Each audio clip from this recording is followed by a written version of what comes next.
Hello everyone, welcome back to our specialized channel. So आज चाहिँ हामी how to wash our hair at parlor को बारेमा सिकाउन जाँदैछौं. So यो भिडियो चाहिँ स्पेशली ब्युटी फिल्डमा इन्ट्रेस्ट हुनेहरुको लागि हो. I mean beginner or fresher को लागि हो. So wash गर्नु भन्दा अगाडि हामीलाई चाहिने सामग्रीहरुको हामी इन्ट्रो दिन जाँदैछौं. So at first let's meet towel, shampoo and conditioner. So without delay let's enter our video. First मा चाहिँ हामीले towel लगाइदिने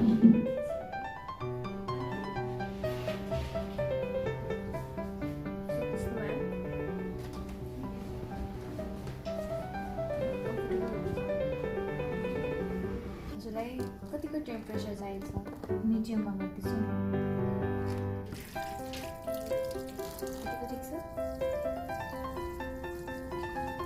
हामीले सबै स्क्याल्प भिजाउनु पर्ने हुन्छ shampoo भन्दा अगाडि अब हामी shampoo तिर जाँदैछौं फर्स्ट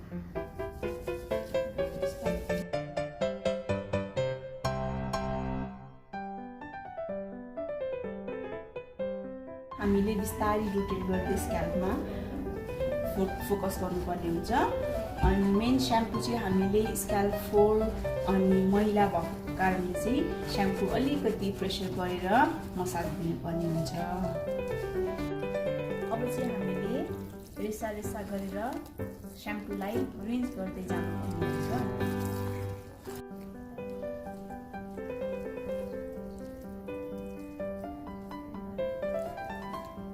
पछिको नेक्स्ट स्टेप भनेको कन्डिसनर हो र त्यसको लागि चाहिँ हामीले कपाललाई सुकिलोसँगले पानी निचोड्नु पर्ने हुन्छ गर्दाखेरि कन्डिसनर मजाले कपालको रेसामा एप्लाई गर्न सकोस् चाहिँ हामीले कन्डिसनर एप्लाई गर्नुपर्ने हुन्छ र यो कन्डिसनर चाहिँ हामीले कपालको रेसामा कपालको टुप्पाहरूमा मात्रै लगाउनु पर्दछ यो कन्डिसनर चाहिँ स्क्याल्पमा लगाउनु हुँदैन अनि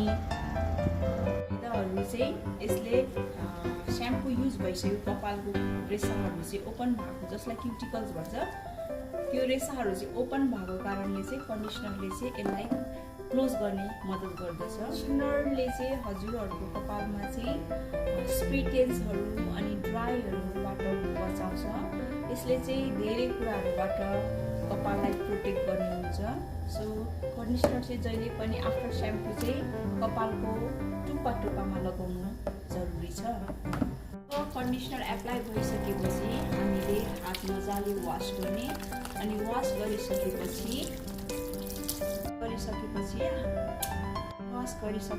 हामीले कपालको हेयर लाइन्समा हामीले प्रेसर पोइन्ट दिने गर्छौँ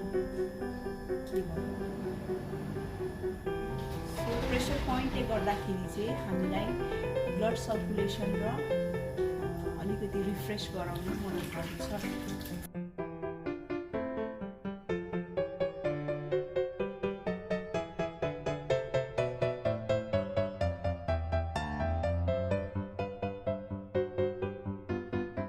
हामीले कपाल रिन्स गर्नुपर्ने हुन्छ कपाललाई रिन्स गर्दैछौँ कन्डिसनर रिन्स गर्दैछौँ यो चाहिँ स्क्याल्पदेखि मजाले पखाल्नु पर्ने हुन्छ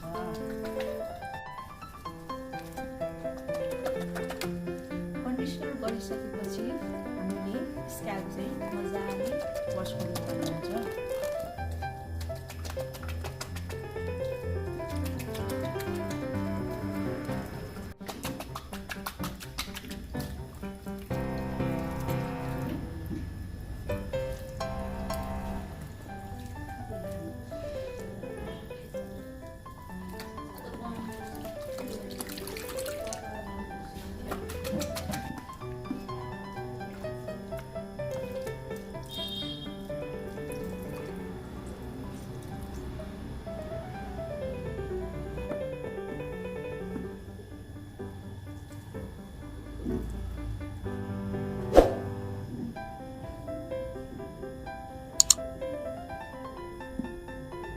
Thank you for watching our video and don't forget to like, share and subscribe. See you at our next video. Bye bye.